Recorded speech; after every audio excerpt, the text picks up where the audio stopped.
Hi guys, today I'm going to show you how to make a cake at home from scratch super easily. You can use any cake recipe you want. Most of the times it's the same steps, just a little bit different ingredients. I'm going to be using the creaming method for the butter and sugar, so if you're familiar with that, that's what we'll be going over today. So without further ado, let's get started. So I have all my ingredients set out. The most important part about the ingredients is to make sure they are all room temperature, especially the butter and the eggs. The butter I usually keep out either from the night before or at least 2-3 hours, just so it's really soft and it's for sure at room temperature. My eggs I usually keep out for about half an hour before I'm gonna make my batter. I have this handy dandy little tool that it's like a gun, if you click it, it's a really easy way to make sure your ingredients are room temperature. I just prefer this because there's no dishes, no cleaning up, and it's really good for chocolate. Also, another key ingredient I want to go over is this buttermilk. I tend to use buttermilk in a lot of my recipes, but buttermilk tends to go bad really fast, and it's not the cheapest ingredient. So I found this cultured buttermilk blend that literally tastes the same as buttermilk, and you can keep it in the refrigerator for, I kept it in there for like upwards of a month, and it doesn't go bad. For me, this has just been the simplest solution to using buttermilk in my recipes without constantly having to buy new buttermilk. Another big tip I have is to always make sure you are weighing out your ingredients, because if you're not weighing them out, depending on how you scoop the flour or you spoon the flour or different methods you use basically to pick up the flour, changes how much space it takes in that cup. And sometimes it's leveled, sometimes it's not leveled, and just to get around all of that, I always weigh out all my dry ingredients except like baking powder and salt and just those little itty bitty ones. I just don't use cup measurements for dry ingredients. You'll also see that on all my recipes. You will not find like how many cups of flour because I just weigh them out. So the first thing I'm gonna do is unwrap my stick of unsalted butter. So once I've unwrapped it, I'm just gonna go ahead and drop it in my mixing bowl. I'm going to use a paddle attachment. This is a flex edge paddle attachment. I'm going to put it in, or put it on. It's this. And I'm going to just mix the butter on low.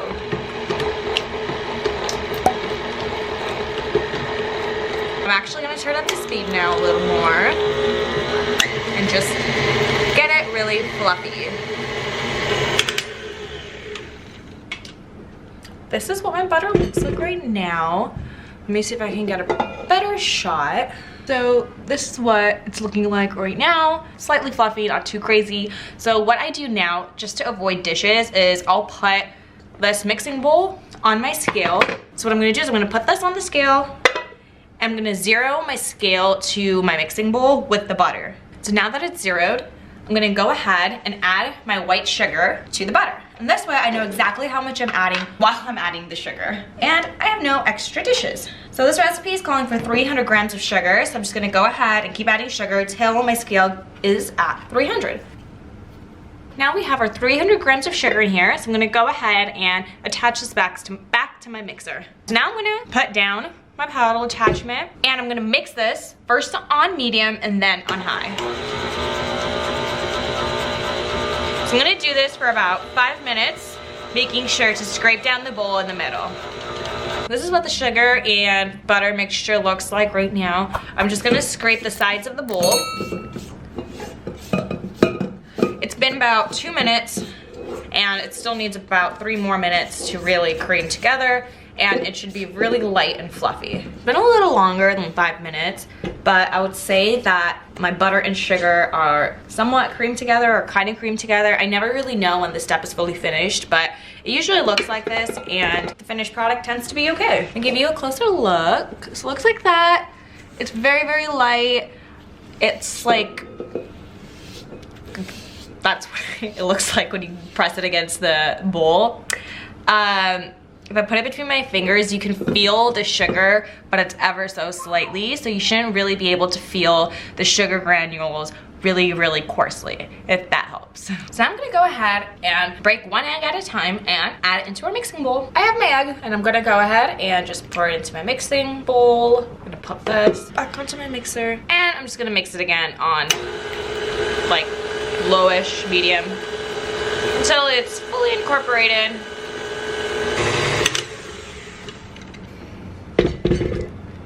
So once it's fully in there, I'm gonna go ahead and break my other egg. I'm gonna go ahead and add a second egg into the mixing bowl.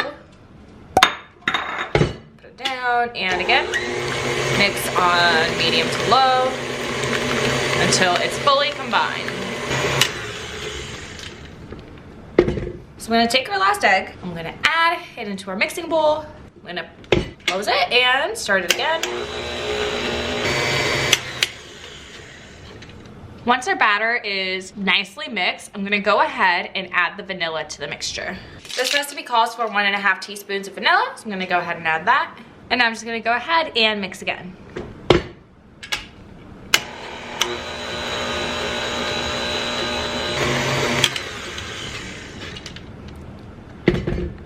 Once everything is completely mixed, we're gonna move on to our dry mixture. A good rule of thumb for mixing speed of your KitchenAid is before you add your dry mixer, you can put your mixer up to max and it's fine because you want to get as much air into the batter as you can. And then once you add the dry mixture into the batter, you want to put that on slow or like hand mix it, because you want to preserve as all the air you have in that batter, and the more you mix it with the dry mix, it's all the air is going to come out. I have mixed the batter as much as I wanted. Now I'm going to move on to a separate mixing bowl, and I'm going to put in my dry ingredients, and I'm going to whisk them together, and then I'm going to alternate adding them into my batter. Oh, let's get started. I'm going to measure out my flour. I'm using all-purpose flour, and I'm going to use 300 grams. I have my scale zeroed with the mixing bowl. I don't know if I mentioned this already, but this recipe makes either 2 8 or 9 inch cakes or 3 6 inch cakes. So I'm at 281, so I'm just going to go ahead and now slowly add it until my scale reaches 300. And we are at 300. This recipe also calls for 2.5 teaspoons of baking powder, so we're gonna go ahead and add that. This is a baking powder I'm using. It's just a baking powder I found from my local grocery store. Any baking powder works, just make sure it's not expired. I always make sure my spoon is leveled. This recipe also calls for 3/4 teaspoon of salt, so I'm gonna add that as well. Once my flour, baking powder, and salt, or all my dry ingredients, are in this bowl, I'm gonna go ahead and use my whisk and mix it together. Now that that's done, I'm gonna set it aside and we're gonna prep our buttermilk. Again, this is the buttermilk I'm using. It's Sacco's cultured buttermilk blend, and the directions say for 1 cup of buttermilk, we're gonna use 4 tablespoons of this blend. So I have my 1 cup of water right here. It's at room temperature. I have my 2 tablespoon measure. I'm gonna go ahead and put 2 scoops of the Sacco blend into our water. Again, I'm gonna level this. This is pretty leveled, and it's just gonna like pop off your scoop. Again, leveled, and it's just gonna pop right off. So once you open this, you're gonna have to refrigerate this, to make sure you put that in your refrigerator. So I'm just gonna use my whisk again, and I'm gonna whisk this together. If you have a hand blender, this would be the time to use it. I don't, so I do it the manual way. You just wanna make sure all the big chunks of the blend are evenly dissolved. So if you let this sit for a while, you're gonna have to remix it, so just make sure that you make this right before you're gonna use it. So now that I have this set, I'm gonna put my whisk aside, and so I have my buttermilk, I have my dry mix, and I also have my egg, butter, and sugar in my bowl. So now what I'm gonna do is, I'm gonna alternate between adding the dry mix and the buttermilk into our batter, and you want your last step to be the dry mix. Let's start. I'm gonna start with the dry mix, and I'm literally just gonna scoop it in. Put it down, and again, remember, we're gonna do this on the lowest setting.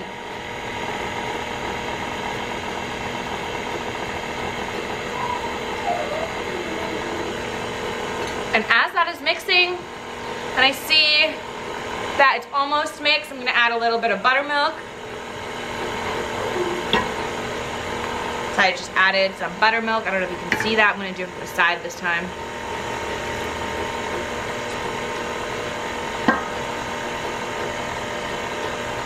And I'm gonna add another scoop of the dry mix.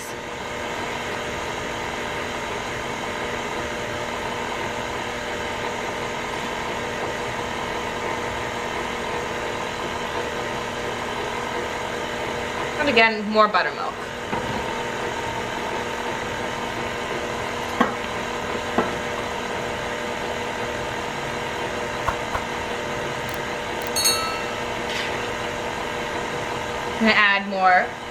the dry mix.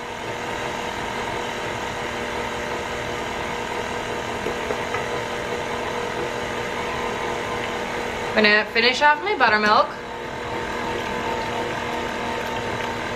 My last pass always tends to have a whole bunch, but that's okay. And once that is incorporated, I'm gonna go ahead and add in the leftover dry mix, and as soon as that is incorporated, I'm going to turn off my mixer. Raise this, I'm gonna tap off all the dry mix that is on this little thingy, this mixer spatula thing. I'm gonna take off all the dry mix off of that. I'm just gonna go ahead and take my spatula and I'm just gonna clean off all the batter from here. And what I'm gonna do now is I'm going to clean the sides of my mixing bowl. It's honestly easier if you take it off your mixer, but I'm just trying to show you guys. And you can give a few final mixes to just make sure there is no dry powder. Ta-da! Yay! We have our batter. Now that our batter is done, I'm gonna go ahead and put them into our cake pans. I already have my 6-inch cake pans prepped and ready. If you don't know how I prep my cake pans yet, make sure you click on this link right here. It's gonna tell you how to easily remove your cake layers from your cake pans without them breaking. Thank you so much for watching. Bye.